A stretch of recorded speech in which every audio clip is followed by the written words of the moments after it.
What is Zionism? It's certainly a word that provokes deep emotions, both from its supporters and its opponents. Is it a political movement? Is it a philosophy? Is it something new? Or is it something old? Actually, it's all of these things. But to summarize it in one sentence, Zionism is the belief that the Jewish people have a right to a homeland, and that homeland is the land of Israel, where the Jewish people came into being. This goes back to the most influential book ever written, the Bible. The book that brought the Ten Commandments to the world is the same book that brought Zionism to the world. And the word Zion, by the way, appears in the Bible as a synonym or nickname for both Jerusalem and Israel. It's not more complicated than that. In the book of Genesis, God makes an extraordinary promise to the first Jew, Abraham.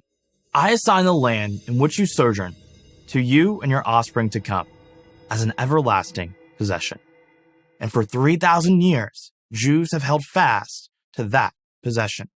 In fact, over those 3 millennia, there have only been 3 independent states on that land, and they have all been Jewish states.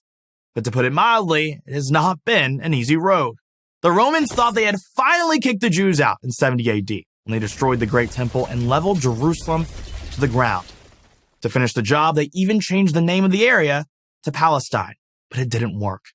The Jews' connection to their land cannot be broken. And even as the Jews were scattered all throughout the world, their prayers were always directed towards Israel. So central to Jewish identity is Israel that the Bible invokes a curse against a Jew who doesn't acknowledge it. If I forget you, Jerusalem, may my right hand become paralyzed and may my tongue lose its ability to speak.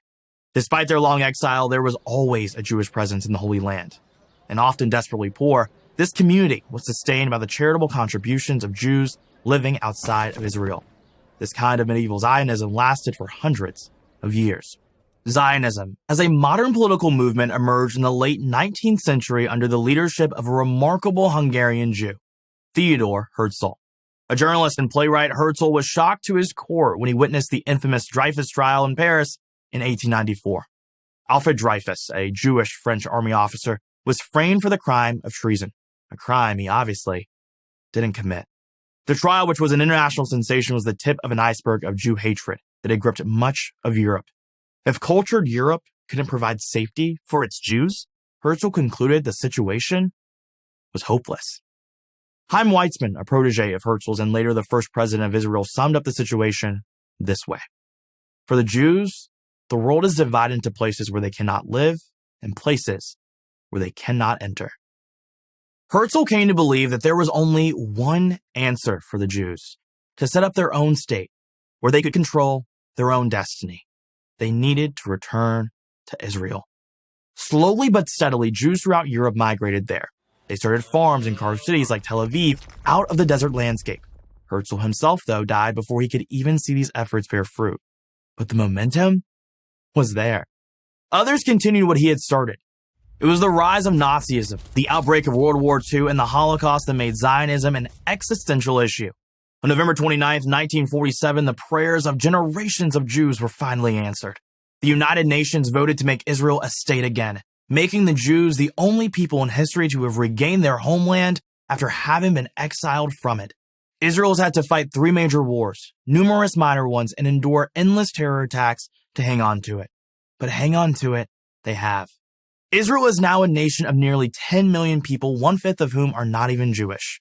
Yet many still refuse to accept it. Consider this.